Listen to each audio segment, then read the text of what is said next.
Hey guys, so I want to talk to you about being water, and I'm going to use my little startup garden here to illustrate the point, and my garden hose. So this word being comes up a lot in my world being the world of personal growth, spiritual growth, development. Being is central to my philosophy, my perspective, my principle on creating results in the world primarily through who I'm being. Start with who. Who am I? If I know that, I can have peace, I can have freedom, I can have love, I can have productivity, I can have action, I can have impact, I can create the results that I want, all through just knowing who I am.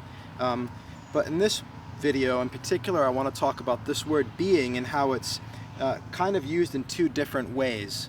You could almost say there's two camps, depending on where people put their attention. There's the being in the sense of primordial being, the essence of aliveness, of life, the source. And in that sense, being is water, like being is the flow. I am the source is off right now. Hold that thought. Stay right there. Gotta turn the hose on. This will go a lot better with when the source is active, right? When there is life. There we go. Life is water. The essence of what I am, not even who, what I am is I am water. I am the flow. I am the unfolding. I am God. I am nature. I am the universe. I am water. I am that unfolding flow. That is the essence of being. And I am all for that, and I am with that, and I want to use the word identify with that, but I'm hesitant because the moment I say identify with it, I give language to it, and it puts it in a box, and it's no longer water. The moment we thingify it, it's not the flow, it's not water in that way. And it is, but when we talk, this is the point, this word being, I think, can be used to represent the constant unfolding of life. And there's a way of being in touch with the experience of being as close as we can possibly get to it. Maybe through a practice of mindfulness or through an insight like the three principles where we realize that thought is distinct from the universal mind and from consciousness.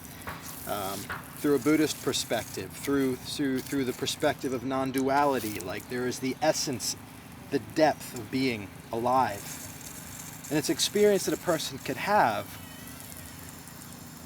where you're not your thinking, where you're not even your feeling, where you're not the ideas, you're something grander, something prior, something greater than and less than all of that. You're the water itself, unfolding and flowing, right? And that's being, and that's beautiful.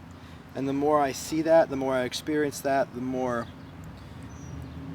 happiness I have, the more joy I have, the more free I feel, the less stuff fucking matters. Stuff matters.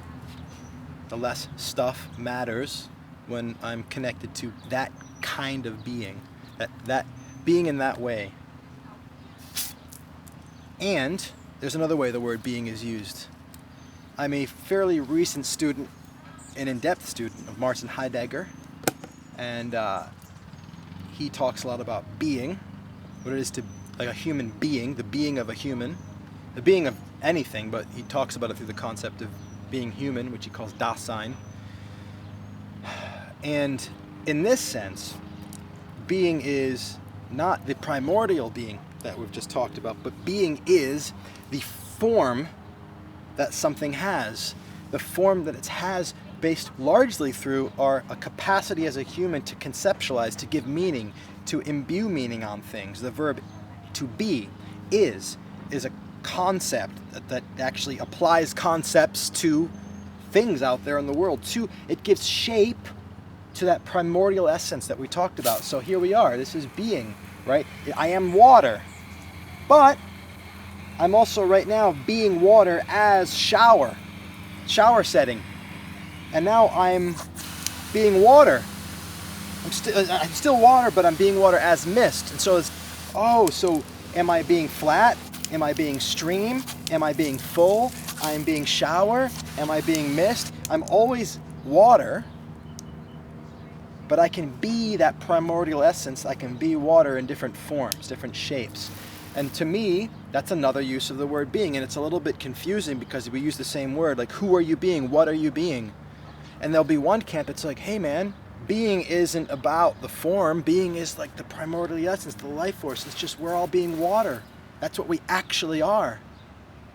As if it's a contradiction to say that no, I'm being kind, or I'm being a dick, or I'm being stream, or I'm being full, or I'm being shower.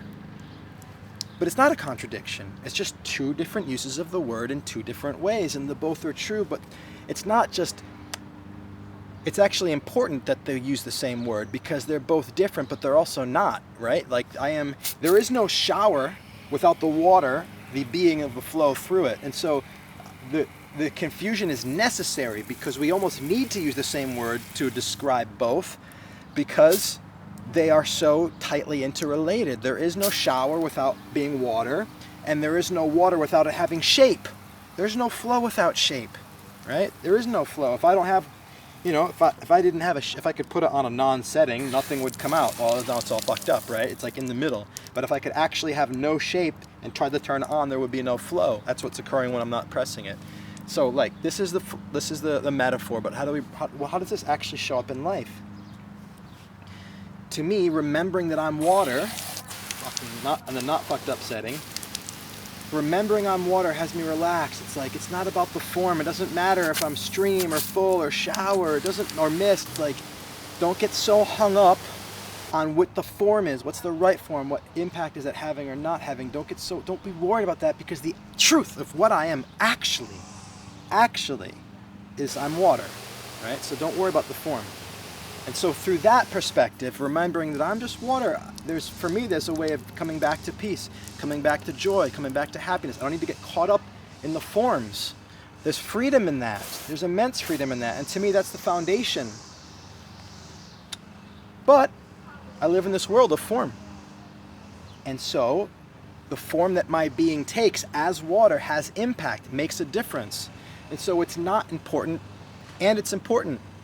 I can allow it to be important from non-importance with a lot more relaxedness and ease. And so what do I mean by it's important? Like if I try to water these guys with, let's say, mist mode, especially lately, I'm in LA, it's like 90 today.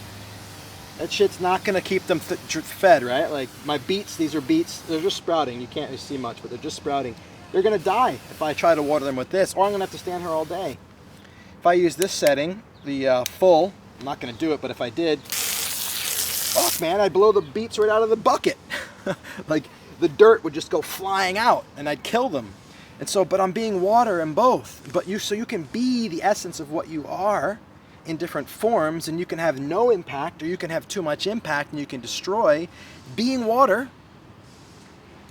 Or you can pick just the right setting and give it just the right amount of pressure. Now I'm being water and I'm giving just enough. Like the form that I have is perfect to bring life forth. And so you can be your essence in all different forms, and it doesn't matter what form you are because you're just still water, right? And so there's freedom and peace and love in that. I am love, I am water. And the form you take matters. That word matter, it makes a difference. It's important. But also to think about the word literally, matter, like the universe, physical matter. There's energy in matter. So matter matters. It matters what matter I am. It matters. It makes a difference. And at the same time, I'm not that. I am that. I am the shower setting. I'm being shower. And I am water. This is the beauty of paradoxical thinking. This is why I love the Tao Te Ching. This is why it often seems like I'm speaking in contradictory ways. I'll make a video today about one thing and tomorrow about the opposite thing, but it's not because I'm saying it's a contradiction. It's because, to me, being able to hold both at the same time, that's where there's both freedom and power, right? That love can both be a love that is the experience of peace, but it's also the love that makes shit happen, that brings forth life. Doesn't blow the dirt out of the bucket, but it brings forth life. Being water. This is the shape of being, and the water is being itself in a primordial sense. If you've watched this video this far, we'd probably make really great friends, because this is very much the deep, personal, philosophical way that I actually think about life. And if you're entertained by this, then I appreciate you for being here. I love you for your listening.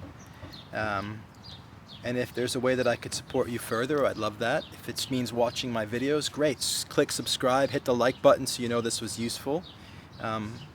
Or if you'd like to be in conversation with me where we can actually dance, because I can hear you and I can feed back to you what I see you're seeing in a way that could help you to create something new, then hit me up with a comment or send me a message, or check out my website. I do a new creator circle a few times a year, which is a group version of my private coaching.